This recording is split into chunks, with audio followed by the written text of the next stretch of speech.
Assalamualaikum warahmatullahi wabarakatuh. Hello everyone, my name is Diska Angel. In this video, we are going to talk about something very important: sexual violence and why we all need to care. Sexual violence doesn't just happen in the news or to strangers, it is real and it can happen around us sometimes without us even realizing it.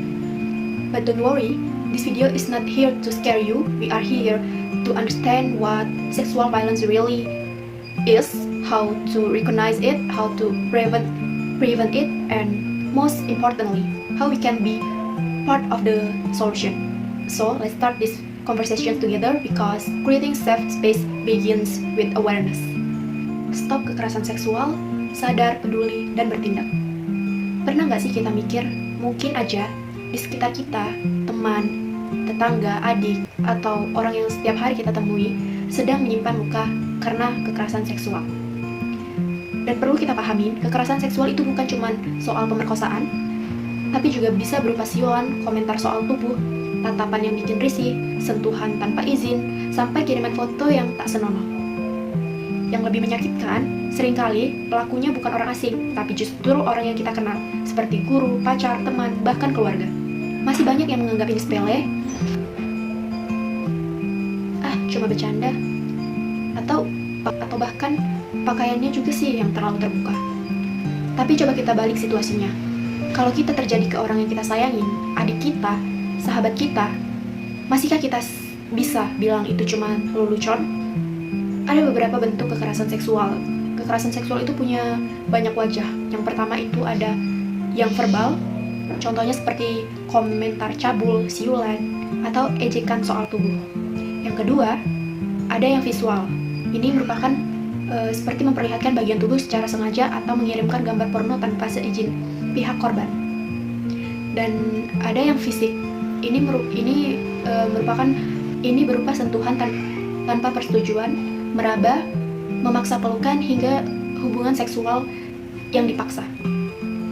Ingat, semua itu adalah kekerasan dan kita nggak harus tunggu sampai parah untuk menyebut bahwa itu salah. Saya ada beberapa membaca artikel untuk melihat fakta dan data terkini yang terjadi di Indonesia. Ini bukan hanya sekedar cerita, tapi ini data resmi dari Simfoni PPA yang mencatat sepanjang tahun 2024 ini ada lebih dari 8.600 kekerasan seksual terhadap anak. Itu baru yang tercatat. Masih banyak korban yang memilih diam karena takut, malu, atau nggak tahu harus melapor kemana. Sebagian besar korban adalah perempuan. Banyak dari mereka yang masih anak-anak, bahkan belum paham apa yang terjadi, tapi trauma itu bisa mereka bawa sampai seumur hidup sekalipun. Ada juga kasus yang sangat viral di Indonesia, ya salah satunya itu kasus yang bikin hati kita hancur.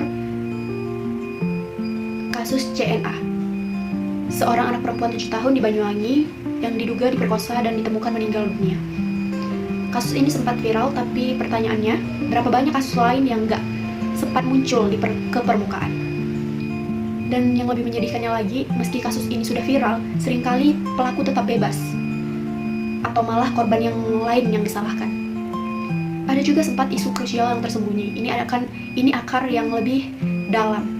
Sistem hukum yang lemah, bahkan seringkali korban harus menunggu lama untuk keadilan. Yang ada malah diminta damai, bahkan dikriminalisasi karena dianggap mencemarkan nama baik. Dan masyarakat, alih-alih mendukung, banyak yang justru menyalahkan. Kenapa nggak teriak, kenapa nggak lari, padahal yang korban butuhkan adalah dukungan, bukan interogasi. Saya juga memiliki langkah pencegahan dan peran kita. Lalu, apa yang bisa kita lakukan? Pertama, mulai dari rumah. Ajarkan anak mengenali tubuh, batasannya, dan haknya untuk berkata tidak. Kedua, menciptakan ruang aman. Di sekolah, di kampus, tempat kerja, semua harus punya sistem yang berpihak pada korban. Ketiga, jangan diam. Kalau melihat pelecehan, tegur. Kalau tahu ada korban, dengarkan dan dampingin, karena itu bukan urusan pribadi, itu tanggung jawab bersama. Dan ingat guys, luka terdalam bukan dari kekerasan itu sendiri, tapi dari dunia yang memilih diam. Jangan sampai bagian dari diamnya dunia jadi bagian dari perubahan. Stop kekerasan seksual, sadar, peduli, dan bertindak. Kekerasan seksual bukan hanya tubuh yang dilukai, tapi juga tentang suara yang dibungkam dan luka yang tak terlihat oleh mata. Tapi hari ini kita sudah bicara, kita sudah tahu, dan kita tidak bisa lagi pura-pura tidak tahu. Setiap dari kita tidak punya pilihan untuk diam atau untuk jadi suara, untuk menutup mata atau membuka jalan perubahan. Jangan tunggu jadi korban untuk peduli. Jadilah ruang aman bagi yang lain. Jadilah saksi yang tidak tinggal diam. Jadilah teman yang mendengarkan, bukan menghakimin, karena dunia lebih aman bukan datang dari mereka yang berkuasa, tapi dari kita semua yang berani sadar, peduli, dan bertindak. That's all I can share for now. I hope this message spark awareness, conversation, and the choice to take action.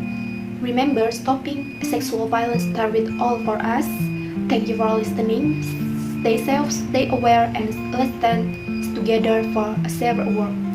Assalamualaikum warahmatullahi wabarakatuh.